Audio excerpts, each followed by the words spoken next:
Médis-le par ta vie, que tes silences et tes mots traduisent sa présence. Médis-le par ta vie, comme lui fait chanter tes jours et tes nuits. Viens prendre place à la table des pécheurs, car il est là, il t'appelle à ses côtés. Le Dieu vivant a choisi de se livrer pour toi, car son bonheur c'est d'accueillir ton amour. Et médis-le par ta vie, que tes silences et tes mots traduisent sa présence. Médis-le par ta vie, comme lui fait chanter tes jours et tes nuits. Quel est ce don que l'amour a rendu libre? Est-ce un pardon qui guérit ma liberté? Le Dieu vivant s'est assis à la dernière place. Il a choisi d'être là à mes côtés. Et médis-le par ta vie, que tes silences et tes mots traduisent sa présence. Et médis-le par ta vie, comme lui fait chanter tes jours et tes nuits.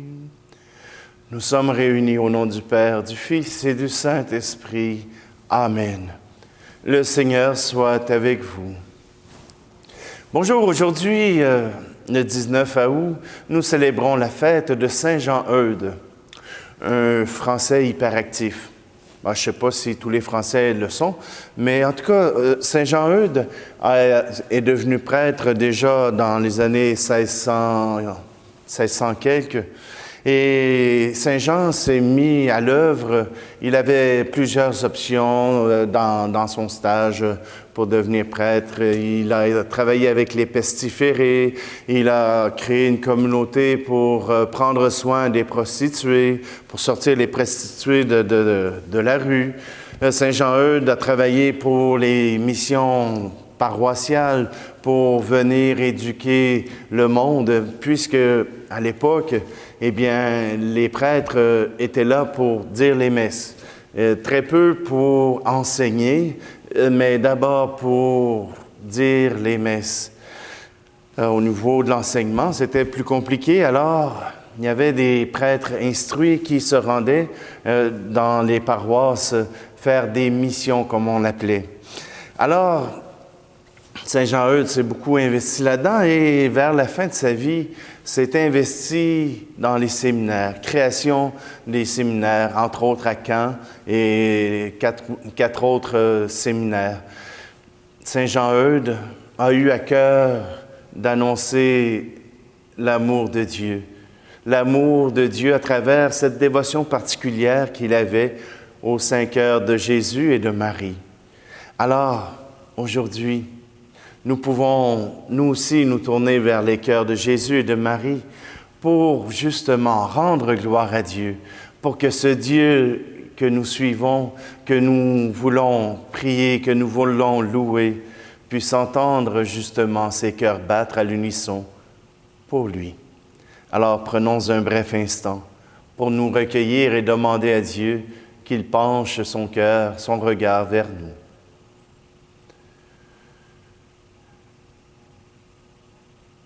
Seigneur, prends pitié de nous. Ô Christ, prends pitié de nous. Seigneur, prends pitié de nous.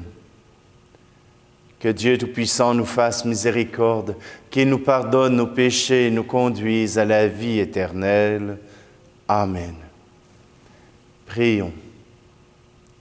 Dieu qui a choisi le prêtre Saint Jean-Eudes pour qu'il annonce l'incomparable richesse du Christ, Accorde-nous de suivre son exemple et ses enseignements, afin de mieux te connaître et de vivre plus fidèle à la lumière de l'Évangile. Par Jésus-Christ, ton Fils, notre Seigneur. Amen. Lecture du livre du prophète Ézéchiel, chapitre 34.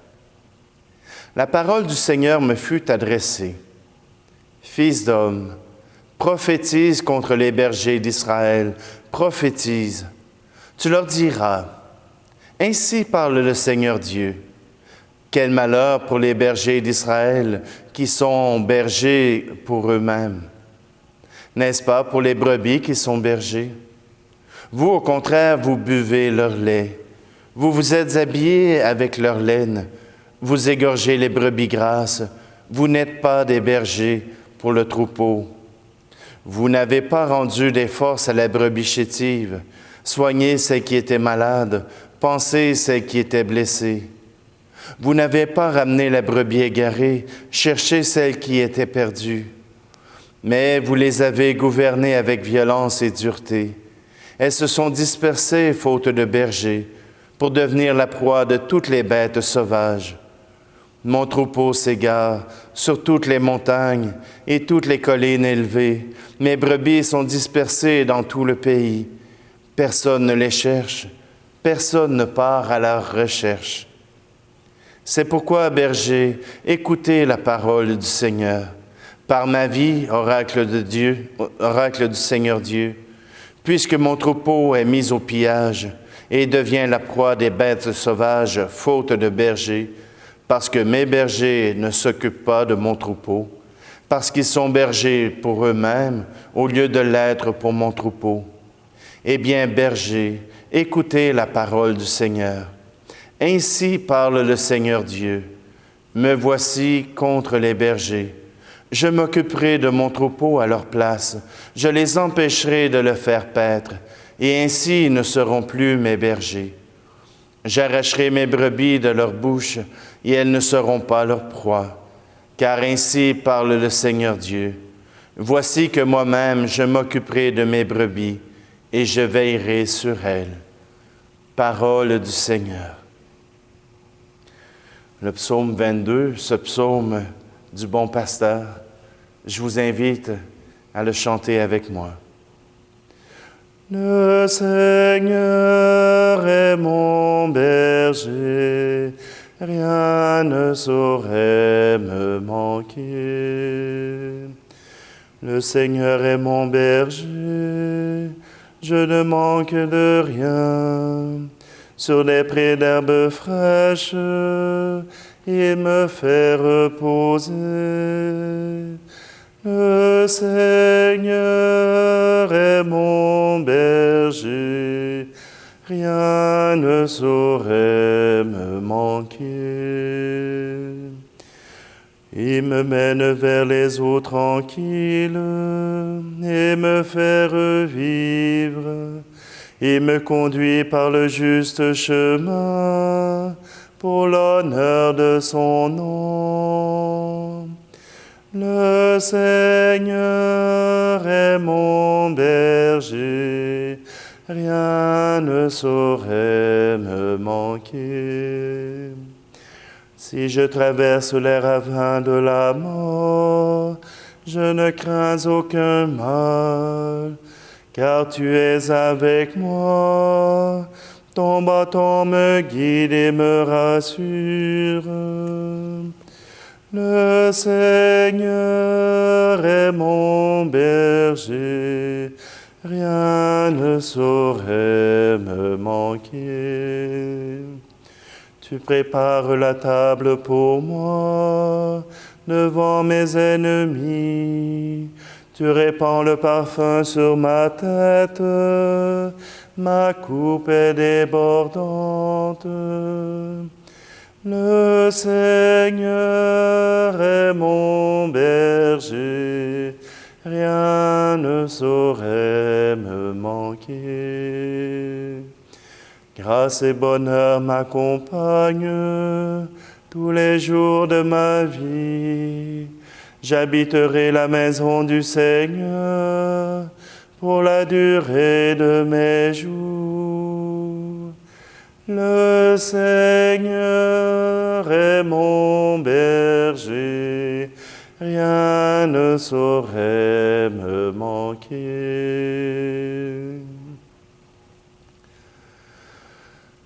Allez, alléluia, allez, alléluia.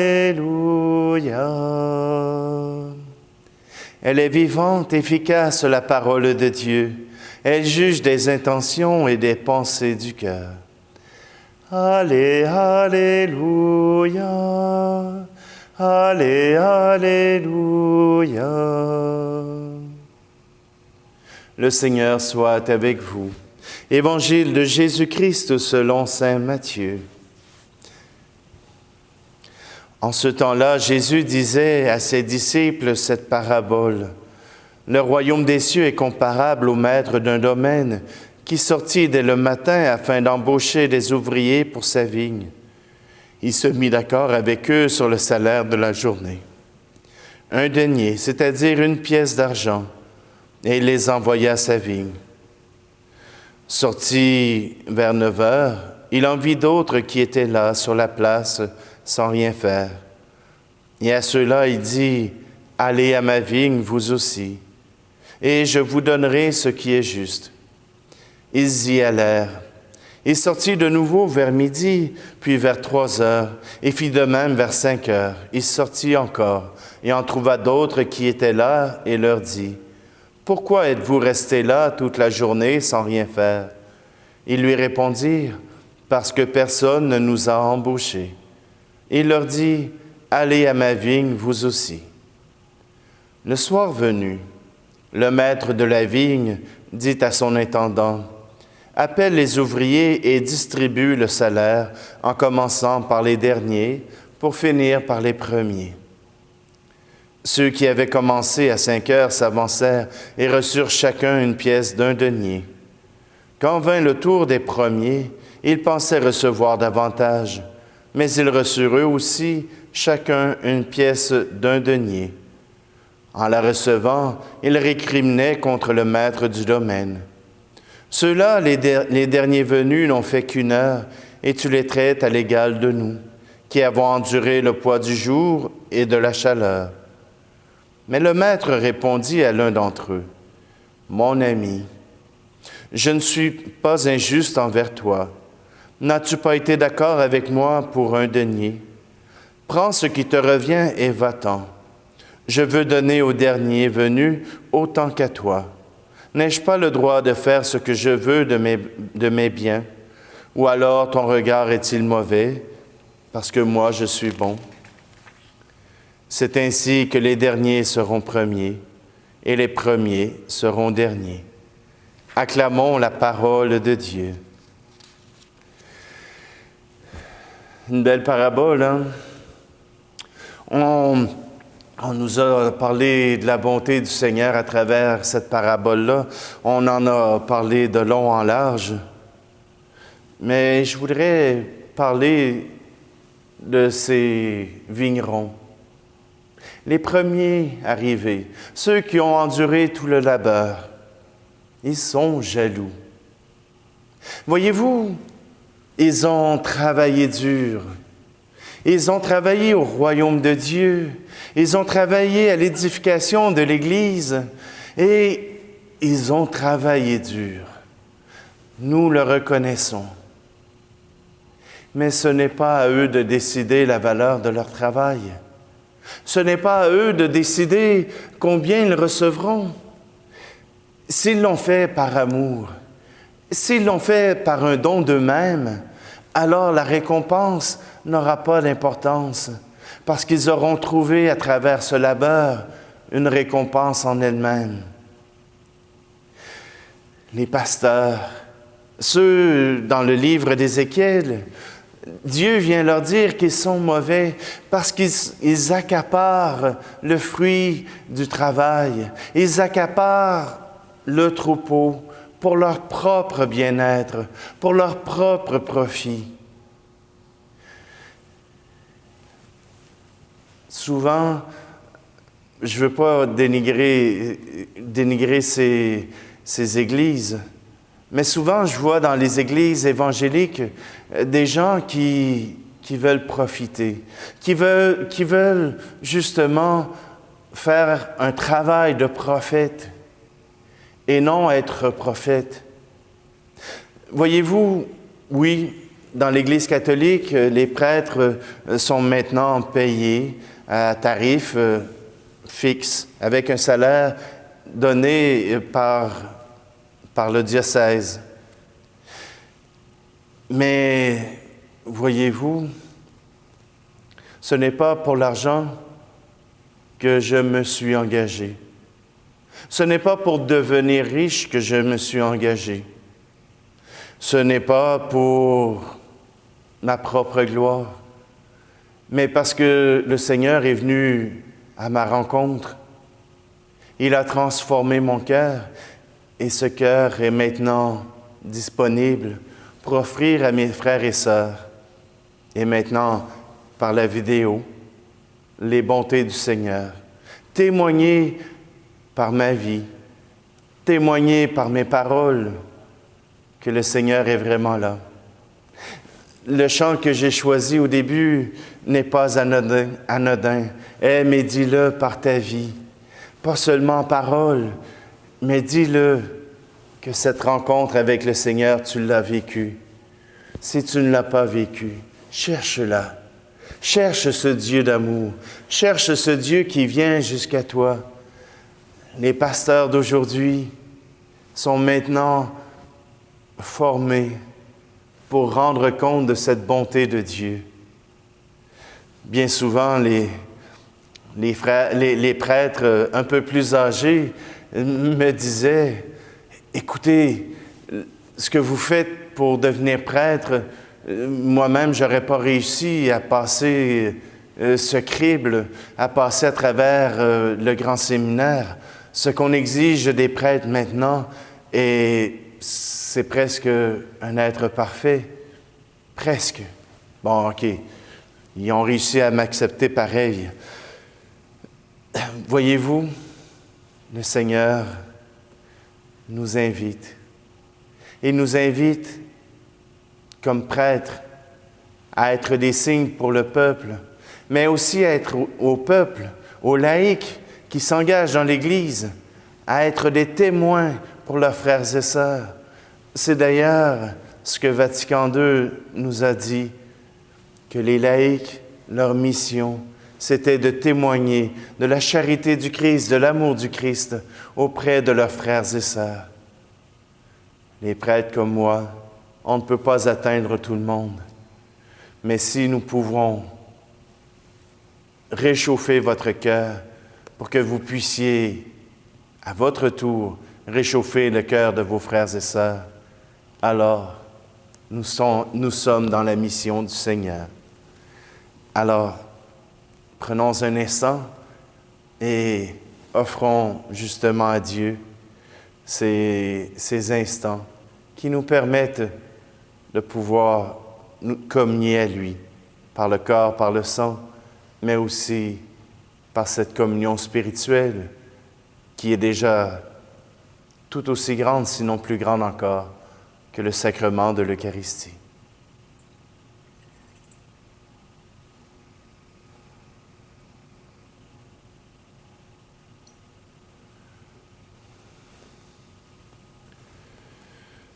Tu es béni, Dieu de l'univers, toi qui nous donnes ce pain, fruit de la terre et du travail des hommes et des femmes.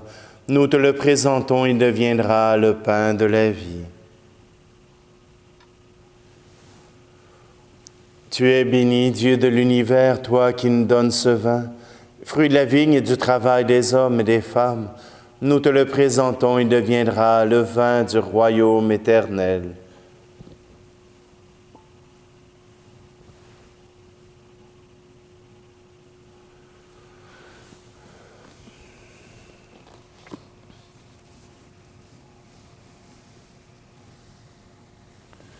Prions ensemble au moment d'offrir le sacrifice de toute l'Église. Seigneur souverain, nous te supplions humblement, puisque ces dons offerts en l'honneur des saints attestent ta puissance, la puissance de ta gloire, qu'il nous fasse bénéficier de ton salut. Par Jésus le Christ, notre Seigneur. Amen.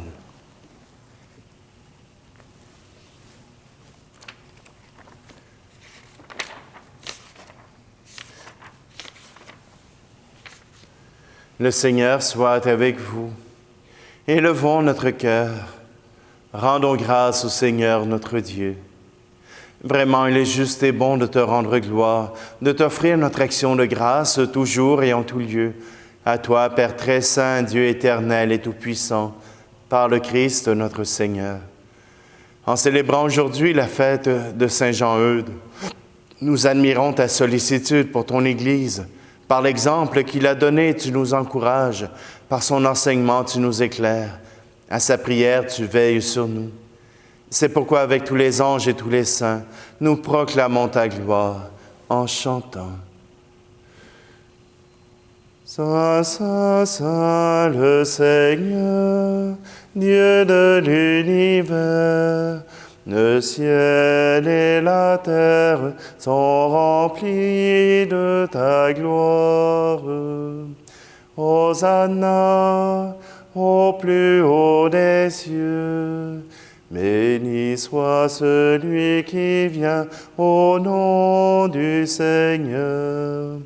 Hosanna au plus haut des cieux. Toi qui es vraiment saint, toi qui es la source de toute sainteté, Seigneur, nous te prions, sanctifie ces offrandes en répandant sur elles ton esprit, qu'elles deviennent pour nous le corps et le sang de Jésus le Christ, notre Seigneur. Au moment d'être livré et d'entrer librement dans sa passion, il prit le pain, il rendit grâce et le rompit, et le donna à ses disciples en disant, « Prenez et mangez-en tous, ceci est mon corps livré pour vous. »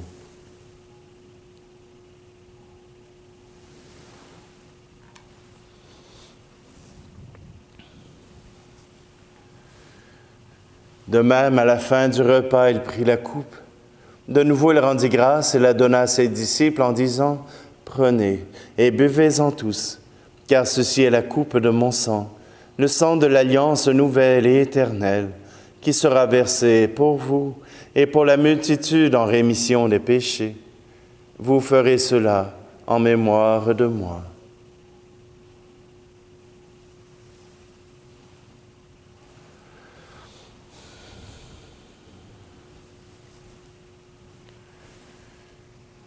Il est grand le mystère de la foi.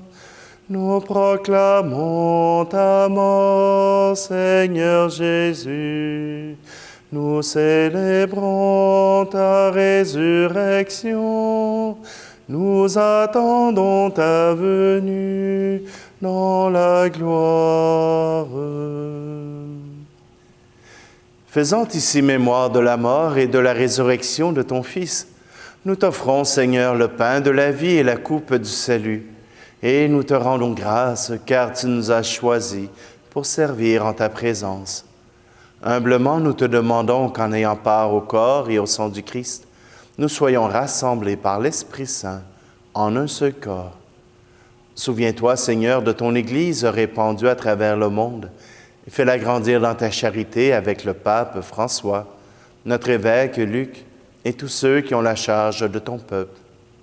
Souviens-toi aussi de nos frères et sœurs qui se sont endormis dans l'espérance de la résurrection et de tous les hommes et femmes qui ont quitté cette vie. Aujourd'hui, nous te prions tout particulièrement pour Paulette Brown, et l'abbé Lacroix priera pour Monsieur et Madame Eugène Bérard. Reçois-les tous dans ta lumière auprès de toi. Et sur nous tous, enfin, nous implorons ta bonté. Permets qu'avec la Vierge Marie, la bienheureuse Mère de Dieu, avec Saint Joseph, son époux, les apôtres et les saints de tous les temps qui ont vécu dans ton amitié, nous ayons part à la vie éternelle et que nous chantions ta louange par Jésus-Christ, ton Fils bien-aimé. par lui, avec lui et en lui. À toi, Dieu le Père Tout-Puissant, dans l'unité du Saint-Esprit, tout honneur et toute gloire, pour les siècles des siècles. Amen.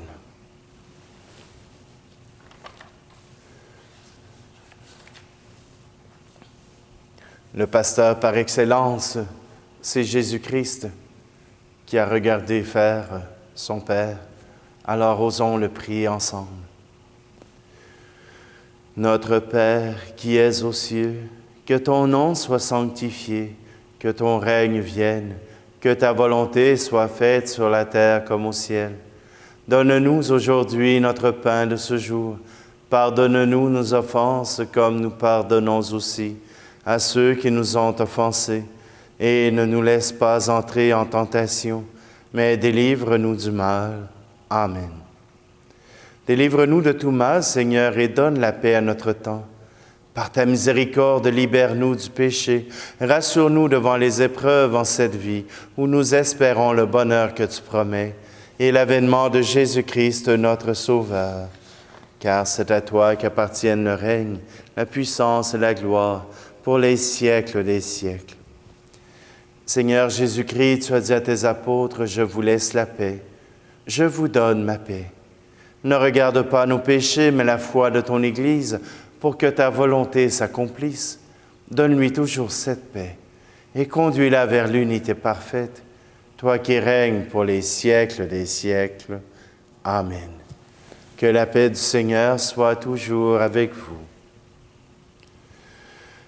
Agneau de Dieu, qui enlève le péché du monde, prends pitié de nous. Agneau de Dieu, qui enlève le péché du monde, prends pitié de nous.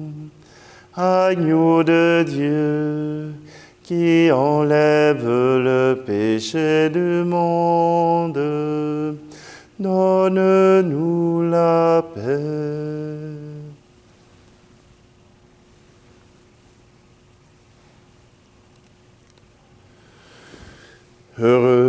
Heureuses les invités au repas du Seigneur. Voici Jésus, l'agneau de Dieu qui enlève le péché du monde. Seigneur, je ne suis pas digne de te recevoir, mais dis seulement une parole et je serai guéri.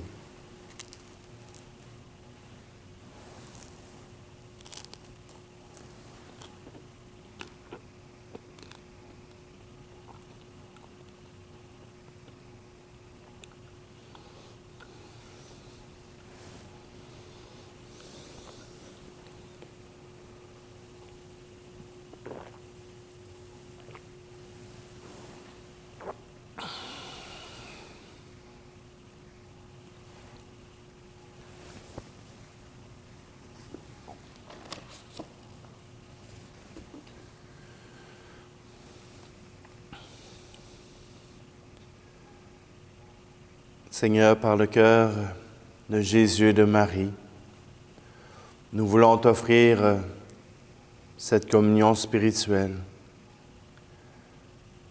Les cœurs de Marie et Jésus ont été unis pour aimer, pour t'aimer en premier lieu et pour nous montrer l'amour que nous pouvons porter les uns pour les autres, en nous soutenant, en aidant à la guérison, en aidant à changer aussi notre regard sur toi. Qu'à travers cette communion, qu'à travers cette prière que nous avons partagée, nous puissions toujours être plus unis avec toi, toi qui es notre pasteur, toi qui es notre Créateur, toi qui vis et règnes avec le Fils et le Saint-Esprit, maintenant et pour les siècles des siècles. Amen. Alors, je vous annonce bientôt un projet qui va compléter un peu nos Eucharisties, qui nous permettra d'avoir des temps de prière, des temps de réflexion. Je vous en parle bientôt, où je vous invite à regarder à la fin de nos capsules un petit encart où je mettrai les informations utiles et nécessaires. Le chant d'aujourd'hui était était proposé par la famille Myriam Bethléem, dont le siège social est à Bécomo. Un jour, j'aimerais vous permettre de pouvoir acheter leurs produits, de la musique de très bonne qualité et surtout très priante. Le Seigneur soit avec vous et que Dieu Tout-Puissant vous bénisse, celui qui est Père, Fils et Esprit Saint. Amen. Allez dans la paix du Christ.